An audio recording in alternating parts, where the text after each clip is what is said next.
철저히 했기 때문에 4군데 산속 사고는 어디나 안전했고 실록은 제대로 보존될 수 있었다.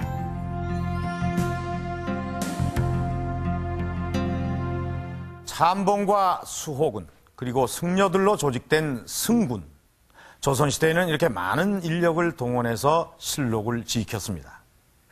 그렇다면 실록은 어떻게 만들어지는 것일까요? 자, 이것은 사초라고 하는 것입니다.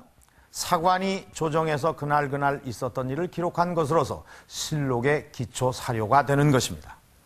자, 또 다른 사료로는 이 승정원 일기나 이 비변사 등록과 같이 이 관청에서 작성한 공식 기록이 있습니다. 그것을 시정기라고 하죠. 왕이 죽으면 그 다음 왕 때 이 기초 사료를 수집해서 실록 제작에 착수하게 됩니다. 또 광해군 일기 중초본이라고 있습니다. 이 중초본이라고 하는 것은 기초 사료를 선별해서 초고를 만들고 그것을 다시 수정하게 된 것을 말합니다. 이 중초본도 또 한 차례 수정을 거치게 되는데, 자, 여기를 한번 보시죠. 여기 붉은 글씨로 이렇게 고친 흔적이 보이시죠? 이렇게 해서 완성본이 만들어지게 되는 것입니다. 자, 이렇게 완성본이 만들어지게 되면은 필요한 부수만큼 필사를 하거나 또는 인쇄를 합니다. 그렇게 되면 실록 제작은 끝이 나는 거죠. 그 다음에는 이 실록을 모셔두는 봉안의식을 치르게 됩니다. 자, 지금 보시는 이 그림은 역대 국왕의 치족을 기록한 이 국조보감을 봉안하는 그 의식을 당시에 그림으로 그려놓은 것입니다. 이 문무백관이 대거 참석한 아주 성대한 의식입니다. 네, 실록 봉안도 이와 흡사했다고 기록이 되어 있습니다. 그만큼 이 실록 제작은 당시 국가의 큰 사업이었던 것이죠. 그렇다면 조선시대의 실록은 왜 중시됐고 당시의 역사란 어떤 의미가 있었기에 이를 후대에 남기려고 했던 것일까요?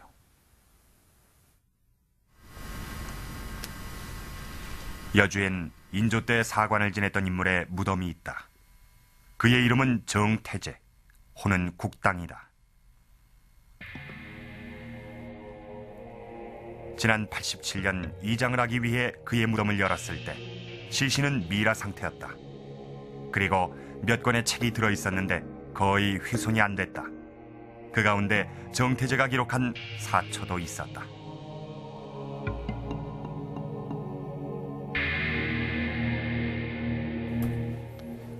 이게 바로 그 사초예요. 예. 예. 이게 이장할 때 나온 사초인데요. 예. 저희 국당공 할아버지는 저한테 11대 할아버님 되시고 네. 족보를 찾아보니까 처음엔 잘 몰랐는데 22살에 과거에 급자하시고 예. 또 중간에는 옥사도 치르시고 예. 예, 나중에는 참의를 지내서 승지에까지 오르신 분이더라고요. 아, 족보를 보니까. 예. 이 사초는 인조 15년부터 이듬해에 걸친 5개월간의 기록이다. 그날 조정에서 벌어진 일들이 날짜별로 요약돼 있고 때때로 그 뒤에 사신왈로 시작되는 부분이 있다.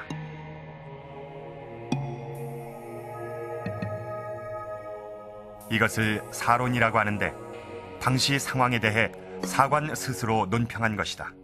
사신왈, 사관왈, 근한 등 달리 표현하기도 한다. 이 사론이 정태제의 사초엔 57차례 등장한다. 정태제 사초에 나타난 사론은 대개 크게 4가지 정도의 유형으로 나눌 수 있겠습니다. 즉 병자호란 직후의 전국 동향이라든가 당시의 국정 시사에 대한 평가 또는 경제 민색전, 나아가서는 인물의 평가 및 국왕의 통치 행위 및 그 자질에 대한 평가 등을 둘 수 있겠습니다. 정태제는 사론에서 병자호란 직후 백성의 민생고부터 해결하지 못하는 국정을 꼬집고 있다. 그의 사론 가운데 가장 많은 건 인물평이다.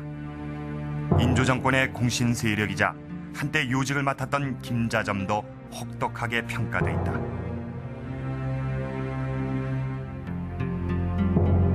그런가 하면 인조에 대해선 시종일관 비판적이다. 그는 임금의 덕이 부족하다며 그의 자질까지도 비난했다. 정태제의 사초와 인조실록을 대조해본 결과 그의 사로는 실록에 5차례 실려있다. 조선시대엔 이렇게 실록에 사론을 실어 사관의 기록을 중시하며 보장했다. 또한 왕이나 신료 그 누구도 사관의 평가로부터 자유로울 수 없게 만들었던 것이다. 일반적으로 사관이란 왕의 좌우에 입시하여 은행과 정사를 기록하는 예문관의 칠품 이하 관원을 말하고 있습니다. 이들은 대개 문과 출신 중에서도 경사와 문장이 뛰어나고 내외 사조에 걸쳐 흠이 없으며 인품이 공정한 자를 중심으로 선발되었습니다. 이들의 직분은 편견을 배제한 직필에 있었습니다. 이들은 그들 직분에 대한 자부심이 대단하였습니다.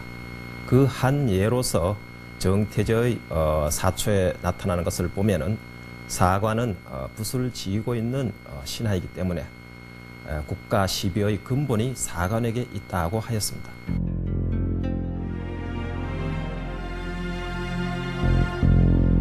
사관의 올곧은 기록인 직필.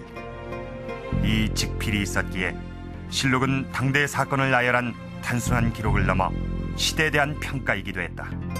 그것이 실록의 정신이었다.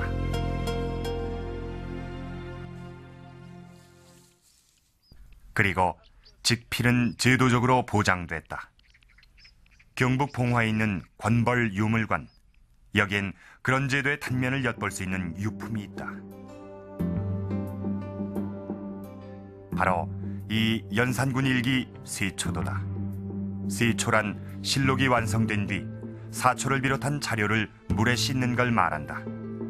당시 귀했던 종이를 재생한다는 목적도 있었지만 무엇보다도 실록의 내용이 유출되는 것을 미연에 방지하기 위해서였다.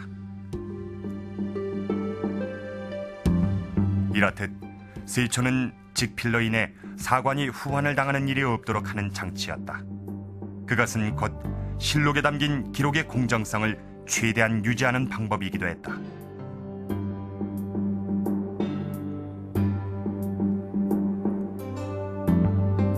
또한 실록의 내용은 왕조차도 볼 수 없었다. 태종대왕께서도 결국엔 변계량의 뜻을 받아들여 실록을 보시질 않았사옵니다. 자식된 도리로서 선왕의 기록을 보고자 하는데 굳이 그렇게 강경하게 막아야 하오. 전하, 한나라의 역사이옵니다.